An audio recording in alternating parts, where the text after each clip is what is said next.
this is a topic that we need to talk about.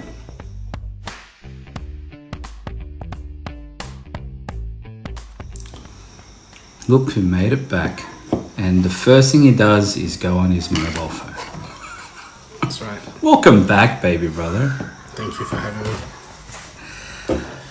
Hey fam, and welcome back to, he knows that, dirty laundry. I have a feeling I need to learn how to say that in a less seductive way, because maybe people are starting to think that, it's a little creepy.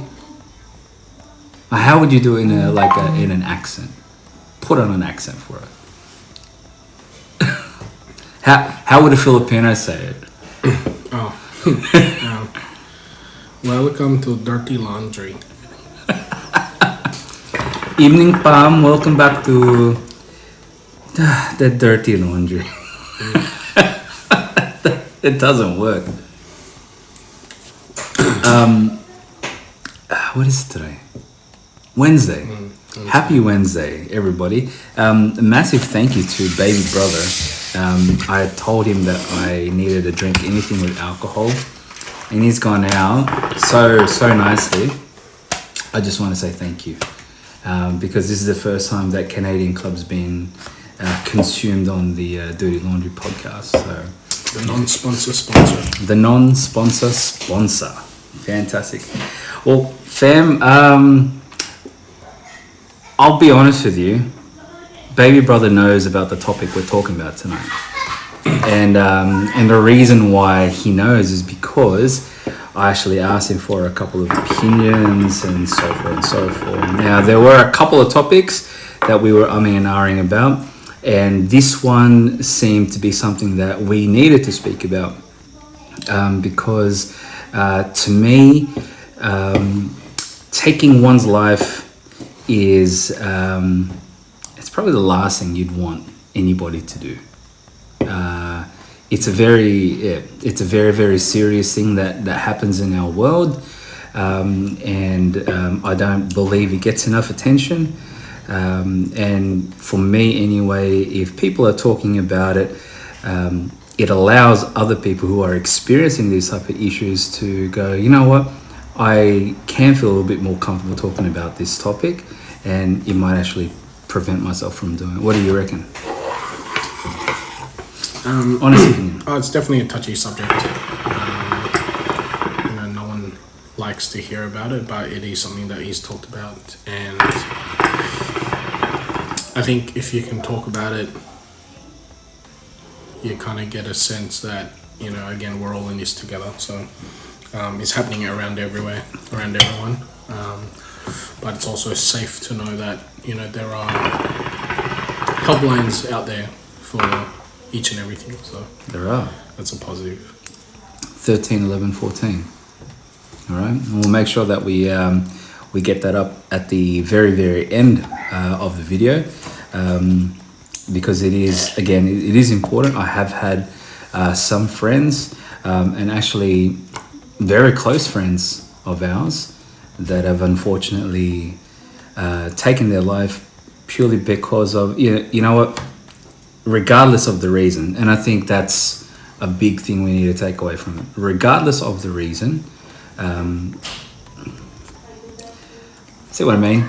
Talk about wow, that's an uncomfortable topic. It's bringing back all those. That's what Dirty Laundry is about. Uncomfortable topics, and this is probably the most uncomfortable one. I think we've actually, so we've had a play, we've scratched the surface, and I think we kind of made things uncomfortable. This is episode 11, and we're already digging in deep. But we're going quite well. All right. Well, one of the slides that I showed baby brother earlier was it's taken from worldmeters.info. So these are numbers, which is, every part of the world records these issues that they're having. They submit it to these data centers, and these data centers create data. Okay. So this is something that I came across, which was very, very alarming. And I hate to do a comparison with what's currently going on at the moment, which is this COVID-19 bullshit, okay? But worldwide deaths, now this is from January 1st to April 4th of 2020. So this is this year, okay? The top of their list at the moment is, well, actually it's kind of a reverse, but it is just so there is a bit of a comparison. So the coronavirus has taken 59,226 lives. Okay, and obviously, thoughts and prayers go out to everybody whose life has been affected by this. It's horrible. Then we start to go down the list, baby brother. Now I haven't shown you this list, but from 59,000 for the coronavirus, we then jump to 125,352 for the seasonal flu. All right, straight under that, at 217,000 water-related diseases. 252,878. Sorry, the wife is just like bugging me out for this podcast. So she just asked if you want any chips. That's it. 252,878 by malaria. And unfortunately, the topic that we're talking about today, this year alone, from 1st of January to the 4th of April, 276,480 deaths by suicide. Now, I would dare say that because we're midway into April now, that number is probably It's not the same. It's not the same. It's gone up. An idea. Yeah. And again, being a very uncomfortable topic, and I think one of the reasons why it got brought up was, I was actually speaking to somebody today who told me that they pretty much tried to take their life, but this was during a drunken rage. And it's kind of weird what goes through people's heads before they decide to, hey, you know what, I'm gonna call it quits for whatever reason, and we'll go through some of these reasons and some of the signs that we can kind of look for, because it really can be up to us if we notice some of these things. I mean, we've got that one day, are you okay? We ask, are you okay? Which should be more than one day. But That's right. It should be more than one day, because they're trying to turn it into a Hallmark holiday. And I mean, it's great.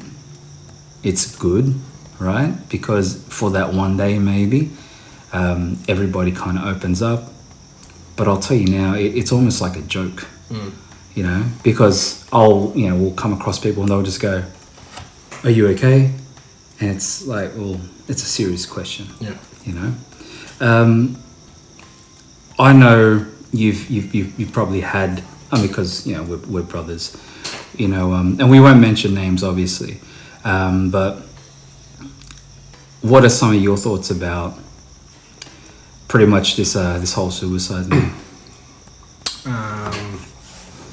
Without mentioning names. I mean, just going off by that list, what you were talking about, it's crazy the numbers that's on that, despite where almost everything else on that list except for the COVID has a cure, right? Yeah. So I mean, there's a hotline for suicide, that people talk you through not having to basically end your life. There's everything else has, there's some sort of hotline, or there's some sort of way to help prevent it. With everything that's happening now, COVID shines a light on that, but everyone forgets about everything else because there's no solution for the coronavirus. There's no solution for it. Seasonal flu, there's, you go to the doctor, you say you're sick, they prescribe you with stuff, it gets you better. all that gets overlooked because of COVID. To me, it's a touchy subject. I mean, but I think it goes into a lot more depth of how the person is in that situation. Yeah. That's something you cannot be in someone's shoes. I just don't think you can see from their side of things. And again, it's not a good way to go, because I mean, you make a snowball. There's a snowball chain of everyone else who gets infected by it, and we're talking about friends and family as well, right? Or just in general, like even if you don't know the person, you hear it, it's not good to hear. It's probably like it's my biggest fear, that thing. Yeah. Definitely is. That's a very scary number that got released. I'm pretty sure it was probably no more than a year ago. It's one out of 15 people have had suicidal thoughts and tendencies. 1 out of 15, right? And then the article stated, why all of a sudden is the suicide rate so high now than it was back in call it the 70s, the 60s, or even the 80s, kind of like when I was born. What do you think has actually happened that, we're talking a massive acceleration in the rate of people going, I think it's time. This is the only way out. What do you think has changed? All right. So I think it's materialistics that plays a big part of wanting to do what you do, because you don't have this, you don't have that, other people have this, other people have that.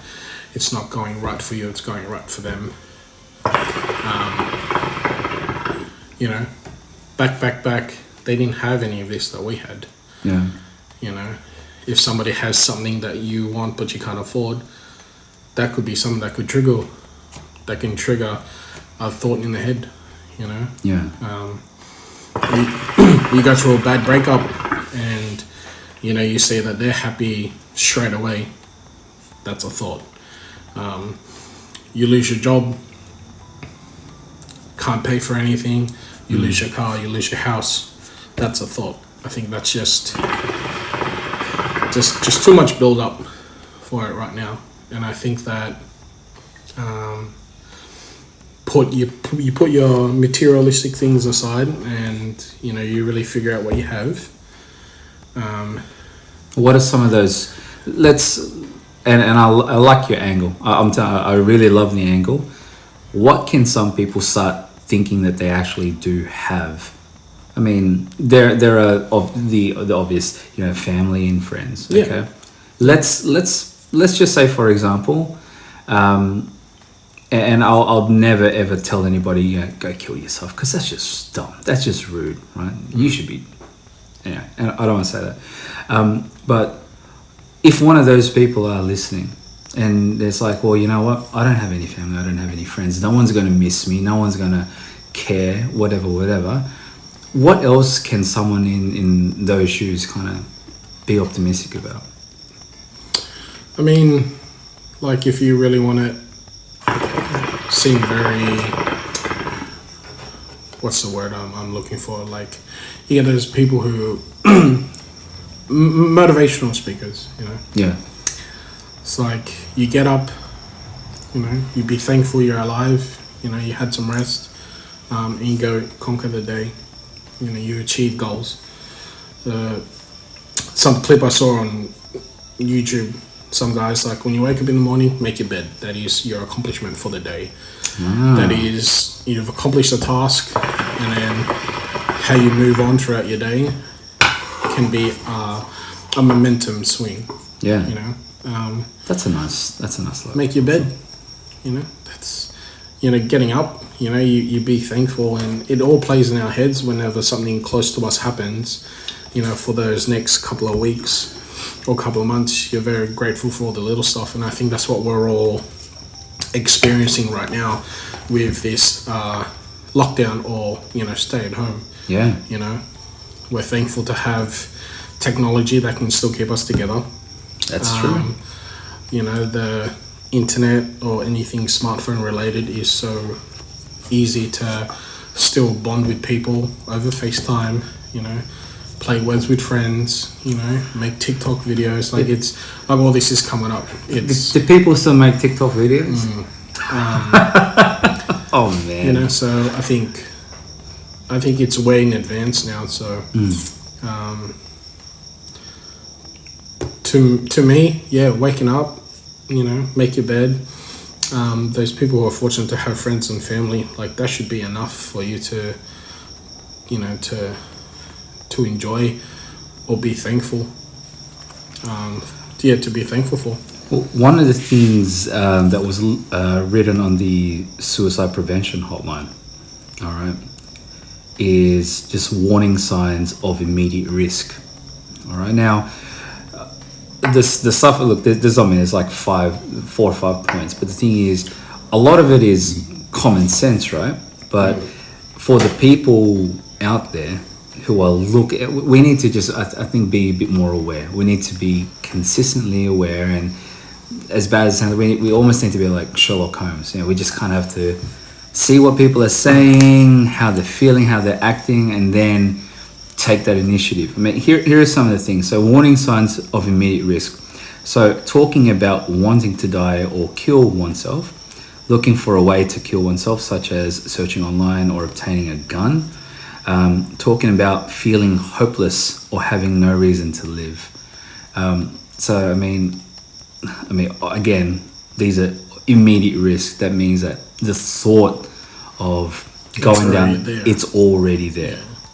So another bit of it, here's an excerpt. It says some people or some groups of people are at higher risk for suicidal behavior than the general population.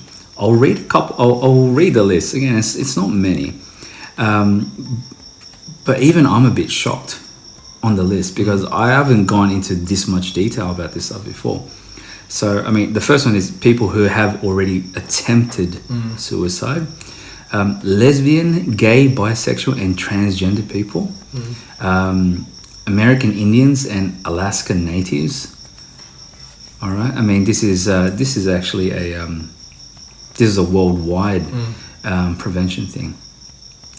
Individuals who have lost someone to suicide, especially a family member or close friend. So that one scares me. Yeah. Like, genuinely, that one scares me. Individuals in the justice or child welfare system.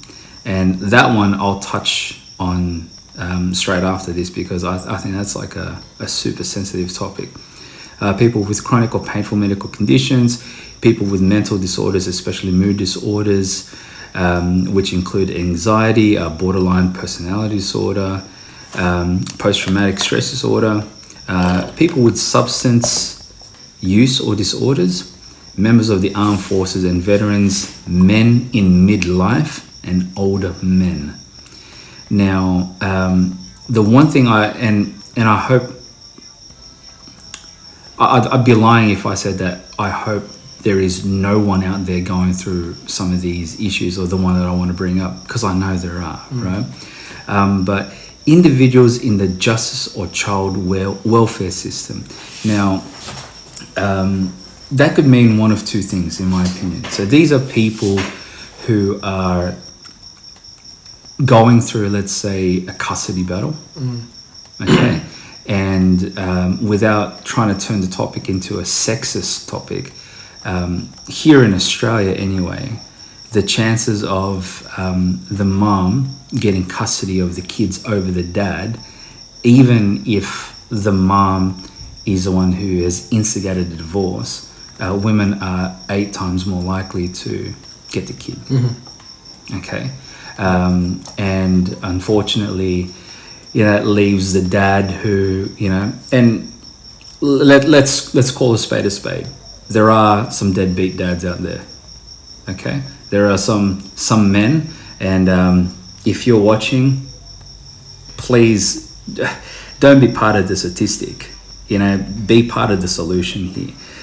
There are guys out there who will literally just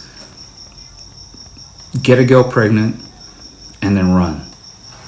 Right? Yeah. Don't want anything to do with it. They don't want the responsibility. See you later.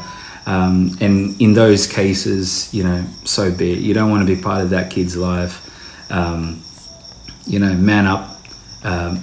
Take care of your responsibility. If you don't want to be there, at least help the mom. And that's my opinion. Okay, I won't speak on anybody's behalf. But the alarming number of men who then take their own lives because they can't even see their own kids through no fault or little fault of their own, I think that's something that is not spoken about nearly enough, right? And you probably read with those statistics there, they highlighted men, guys. You know what I mean? Like, we are the people who are more than likely to take our own lives. In this push for equal rights, equality within the world, why would, let's say, a mom who's drugged up, just doesn't want to do anything with her life, still get custody of her kids?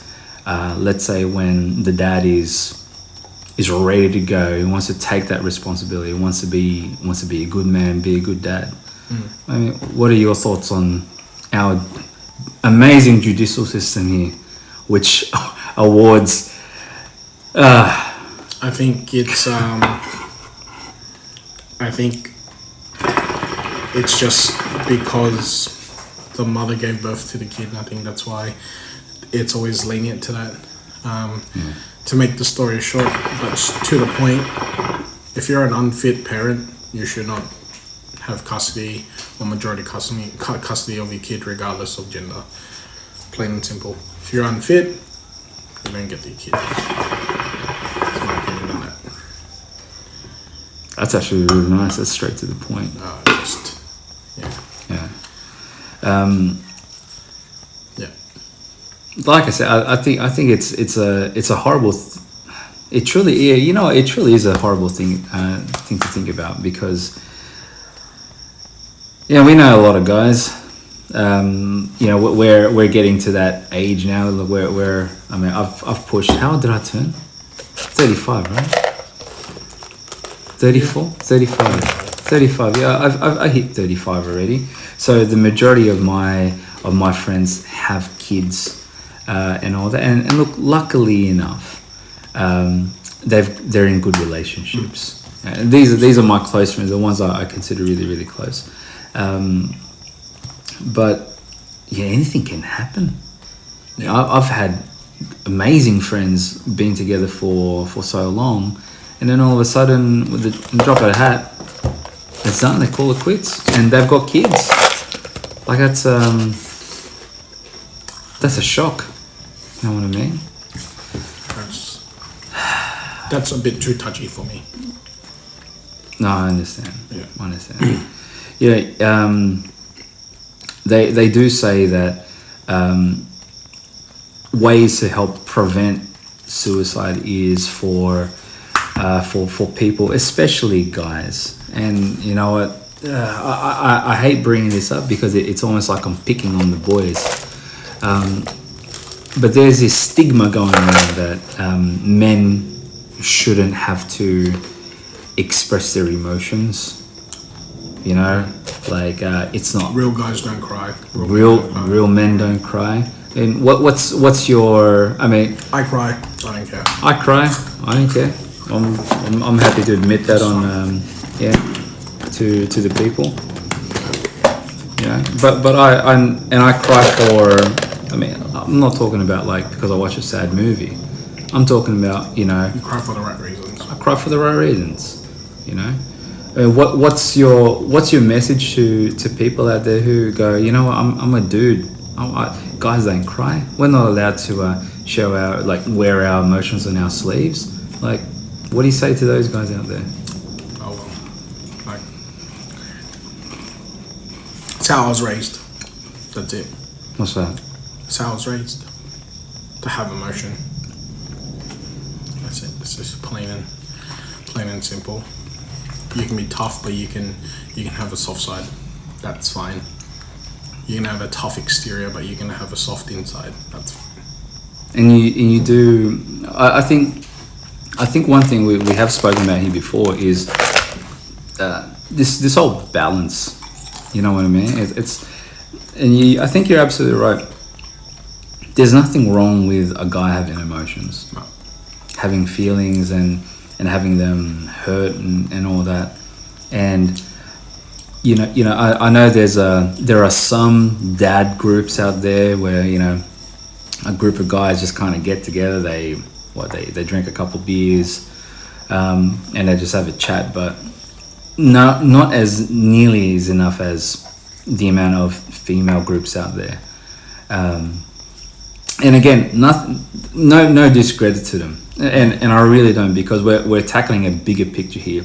It's people going, sayonara, thank you, I'm done, right? But I just think it's it's disproportionate, especially if men are at the top of this, suicide issue. There are, and don't get me wrong, there are ladies out there, and there's probably heaps and heaps of them. But my goodness, I think the last one is the men is 9 to 1 when it comes to this type of stuff. I think it was a mistake talking about this. Yeah, it got lengthy. It did get lengthy. It did. But think about the bigger picture here. I mean, you and I have been able to talk about this. Sure, it's been a little uncomfortable, but isn't that the whole point? That's right. Let's talk about the uncomfortable topics. But not just that. I mean, fuck the podcast, whatever it is. We'll say it's an uncomfortable topic, but isn't that kind of what we're trying to tell to other guys? Not just guys. It's okay to talk about. It is. Yeah. It's okay. It's not. And again, I want to reiterate this one. It's not just about the guys. The people that I know have taken their lives, and I know them well. They've all been guys. I haven't met a female who's taken their life yet, personally. You know what I mean? So, but look, wow, yeah, we're hitting up the half-hour mark. That's been our.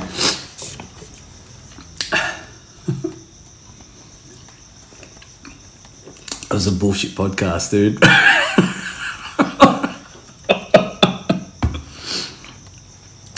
Yeah. But put the number on there. I will. A necessary podcast, but I actually didn't think we'd kind of get that deep into it. I barely think we scratched the surface on that one. Look, as a final thought, as a final message, and we've grown our audience. We are growing, and it's not supposed to be easy to talk about these type of topics. No. And I think maybe that is why a lot of guys, especially, because the girls have a lot of girlfriends, and those girlfriends are they're happy to talk about that type of stuff. Guys have this kind of,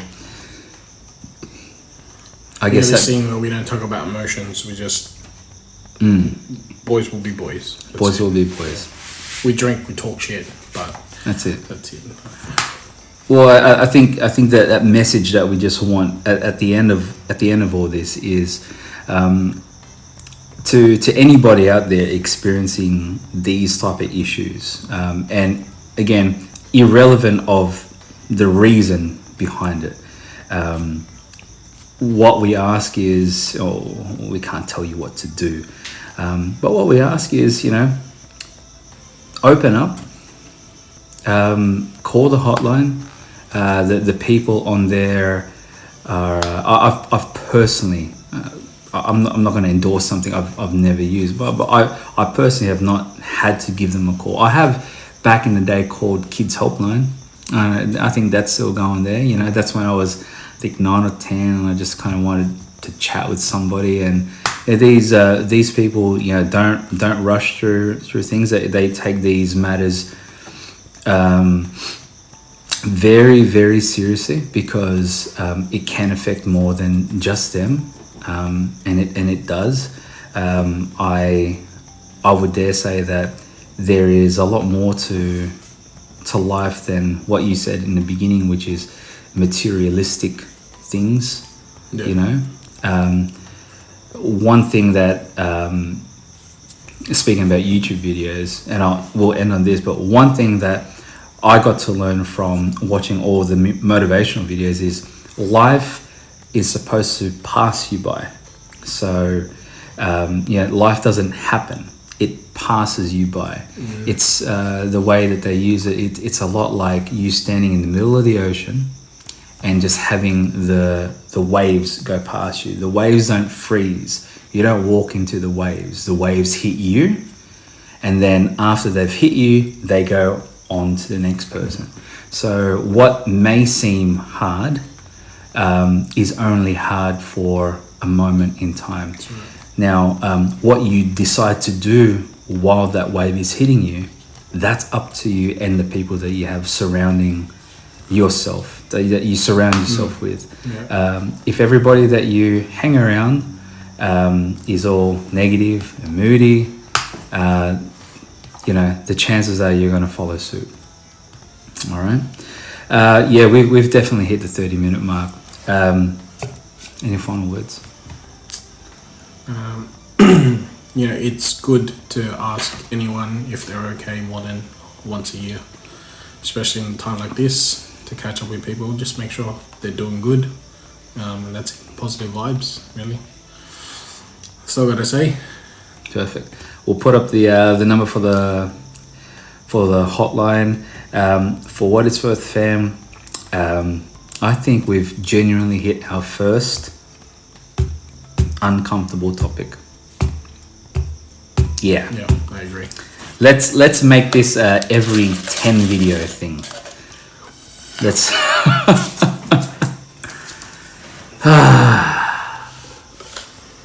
well, until next time, thanks for joining us on Dirty Laundry. Much love, fam. Peace.